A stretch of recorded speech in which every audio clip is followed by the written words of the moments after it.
Welcome back from the break, Rams. I'm here with Dr. Manuel Del Real of El Centro. How are you doing, Manuel? Doing great. Thanks for having me. Yeah, of course. Thank you so much for coming on. So I kind of want to talk to you a little bit about Latinx Heritage Month, which is October, correct? It starts September 15th until October 15th. Oh, wow. Okay. So it's a whole month celebration. Sweet. So what are we doing with El Centro? How are we celebrating? Yeah, so El Centro, the mission of El Centro is basically just to provide a supportive community for Latinx students here on campus. And so part of it is basically just providing programs for students. And so that's where I was like, you know what, I'll take care of Heritage Month. And so typically what we wanted to do this year was just highlight a lot of like storytelling within the community and really highlight the diversity that's in the Latinx community. And so definitely we have from films to different speakers. We've had some student orgs basically do some presentations. We had some education abroad panel this morning. And so yeah, just different diverse programs to then just basically educate students and let folks know about, you know, the diverse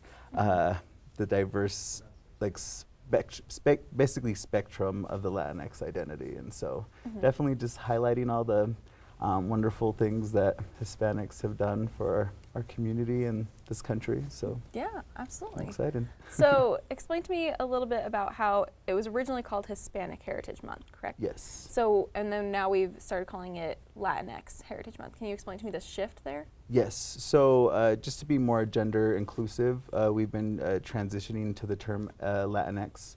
And so again, because if you look at the just Latino and Latina, again, is very gendered.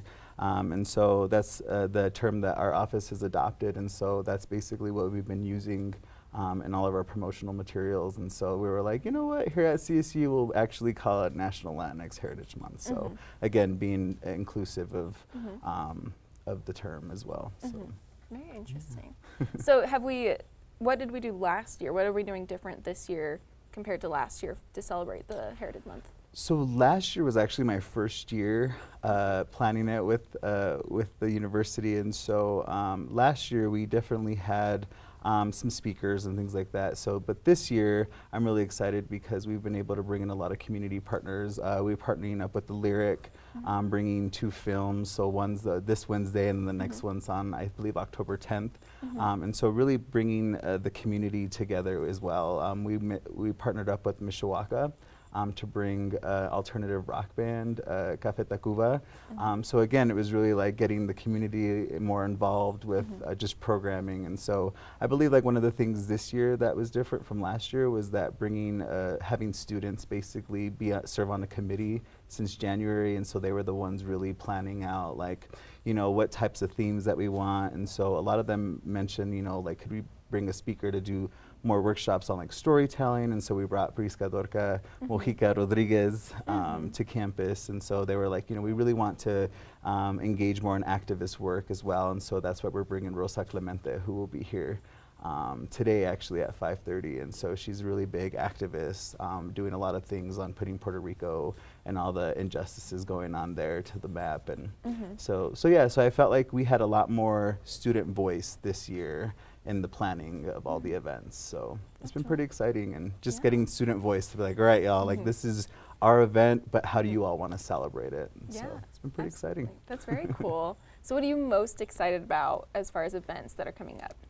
I'm really excited about the films. Like as someone who's really engaged and watches films, like I'm really excited for them. Like we're gonna have tomorrow, it's called We Are the People. So basically it's a film about like 3 youngsters that have, you know, very problematic parents. And so they basically just, you know, grow and develop and go through those challenges. And then we have another one that's called You're Killing Me, Susana. And so that one's based off of a guy who's in Mexico and his wife comes to the US and ends up with this poet in Iowa, and so it's more of a hilarious one versus We the Animals is more like serious, a little bit drama. And so I'm pretty just excited to allow students and even get like students discounts to be like, hey, let's use our community. And so the Lyric really helped us out with that. And so so yeah, I'm pretty excited about the films. And I think also too, even just the speakers have been amazing, just to have that interaction with them and really just sharing their knowledge, and it inspires me. So I'm all like, oh, this is great. I'm excited. So so definitely the speakers and the films. That's great. I've been looking forward to. So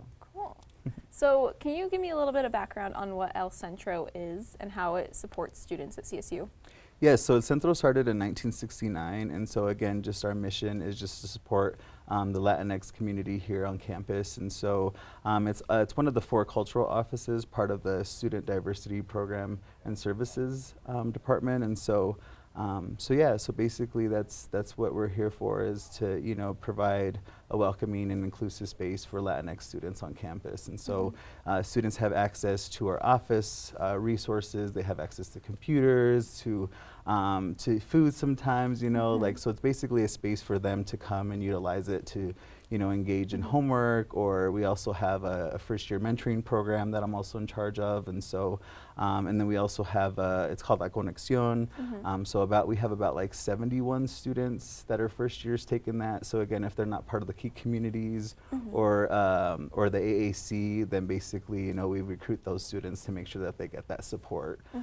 We also just do a through-full mentoring program, so we bring about 60 students from the local elementary schools to get tutored by CSU students, and so that's pretty exciting. And so again, just our office is really a hub to, and a home away from home for students to come and get engaged, learn about leadership opportunities, and and we even recruit those students to also be our student staff as well. And so yeah, so El Centro overall is just that hub for students to get engaged and feel supported here on campus. So that's really great.